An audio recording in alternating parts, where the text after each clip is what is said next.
him no.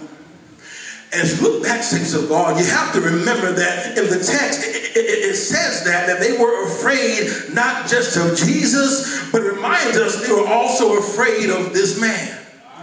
They were afraid of this man now in his right mind. This man who was once crazy, now he is sane. They are afraid of him, not in his previously possessed state, but they are afraid of the new and improved model. And it's here that you have to understand the emotions and the thought perhaps of the man who is just being healed. They're already afraid of Jesus. They're already afraid of men. They asked Jesus to leave. Now he is leaving, and even more importantly, he's leaving this man alone to face a crowd of people who are already resistant to Jesus, his ministry, and his change. So it seems that this man is left with only one option, that is to go with Jesus.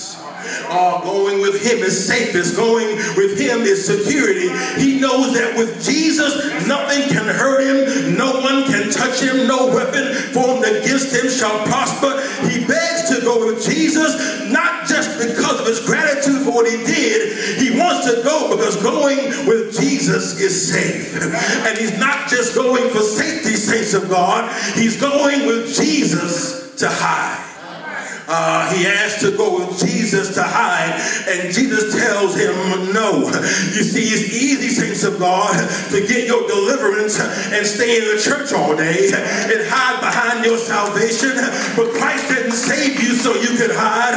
He didn't save you so you could sit. He didn't cast out demons in your life and you be all by yourself again. But from reading this text, Christ gives him and us three reasons that he and us need to go back, stop hiding, and stop hiding behind our salvation. First of all, we can't hide because Christ needs a means. He can't hide and we can't hide because Christ needs a means. The text says here that they begged Jesus to leave. He was not welcome. He was not invited. He was asked to leave. But even though Christ was not welcome, the man seemed to still be invited. Even though they were afraid of this man, afraid of his change now, he still had an open invitation in the country. Even though Jesus could not come back in, he still had access in this country through one man. The one man who lived here, the man who had family here, the man who he just healed. Christ needed him to have access and influence in a country that just threw him out. Saints of God, you got to remember that sometimes you serve as the means that Christ needs to get into a certain situation. There could be somebody out there who won't let the pastor in and won't let the deacons in. He won't let the missionaries in. He won't even let Jesus in, but they're going to let you in. And when you come in, that's when you bring Jesus with you. He needs you as a means to an end. He wants you to get into places where a door is closed on Jesus, but you can get in. There's no access for Jesus, but you got a backstage pass where the gospel is not allowed, but they open a door for you. God may have you in a job that hates you, but he needs you to get in. He may have you by neighbors who can't stand you, but he needs you to get in. He may have you in a place you can't stand, but he needs you to get in, because where you have access, he has access, and he can't get in if you're hiding behind him. You can't hide because Jesus needs you as a means to some place, and he wants to get in through you.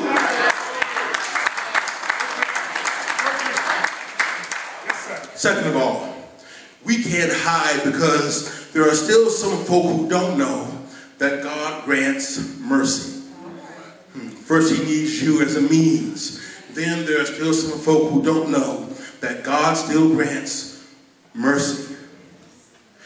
Interestingly enough, Christ doesn't say just go back and tell folk about the miracle, but go back and tell them about the compassion.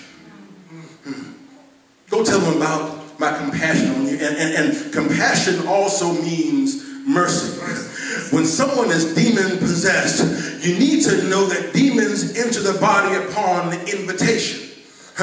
When someone is possessed, from devils. They come in from devils that you invite in. Have mercy. And that tells us, saints of God, that the demons this man had came in by his own invitation. He invited in the hell. He invited in the demons. He invited in the torment. He invited in this insanity. And because he invited them in, he was easily guilty of damnation. He didn't deserve to be healed. He didn't deserve a second chance. He didn't deserve to have this exorcism. But Christ granted him mercy. We can't hide, saints of God, because someone out there still does not know that Christ still grants mercy. Even though we've been hateful, he still gives us mercy. We've made some mistakes, he still gives us mercy. We've asked Satan to come in, and Christ still gives us mercy. We walk in problems on purpose, and Christ still gives us mercy. Somebody out there has sinned on purpose, but Christ still gave you mercy. Somebody has cursed God in their hearts, but God is still giving you mercy. Somebody may have thought my sins were too much, were too deep, and too many to be forgiven, and I should be cast in hell, and God is not going to recall who I am, but God still has mercy. You can't hide, things of God, because someone out there still needs to know that Jesus still grants mercy. This last thing, and I'll be through. First of all, we can't hide because he still needs us as a means. Second of all, we can't hide because he still grants mercy. But third of all, we can't hide because someone still does not know that he still does miracles. First there's the means, then the mercy. Now he still does miracles. This text tells us that when the man went to all the 10 cities, and the Decapolis means 10 cities, to tell the people, they were amazed. They were still marveled. There were still people in shock as to what Jesus did. Even in an area where you thought that everyone had already heard about Jesus and had just turned him down, there were still some people who had not heard about him and were shocked as to what he could do. If you recall back in the book of Matthew, right prior to him going in the wilderness, he still went in the Decapolis in 10 cities. But when this man went to the same city, they were still marveled and amazed as to what he could do. I have learned, saints of God, that you'd be amazed as to how many folk still don't know who Christ is and what he can do. When you think everybody has heard the story, and you think everybody has been to church, and you think the entire country has been preached to, and everyone still reads the Bible, and everyone still heard the cross, you'd be surprised as the folk who have no idea who Jesus is. Even though they grew up in the same house with you, you'd be shocked if they don't know Jesus. Grew up in the same church with you, and they still don't know Jesus. Grew up in America, in this place where the gospel is preached every day, and they still don't know Jesus. Even though they seem holy, you'd be surprised, and come to church every week, you'd be surprised. Even those of us who have heard of Jesus and still have no idea as to what he can do. Folk who have no idea that he can cure every kind of disease, mend any kind of heart problem, get you out of any kind of situation, can restore households, he can cast out demons, he can put together a marriage again, he can bring your children back home, he can bring families back together. And just when you think your problem is too big or too great or too much or too large or too different or too unique or too crazy or too uncanny or too mysterious, and you're just too bad, and you think your sin is too great or your sin is too much or you're in too deep, he can still amaze you, he can still marvel you, he can still surprise you. Saints of God, there is too much for us to do but to sit back and hide behind Jesus. We can't hide in these four walls. We can't hide behind holiness. We can't hide behind salvation.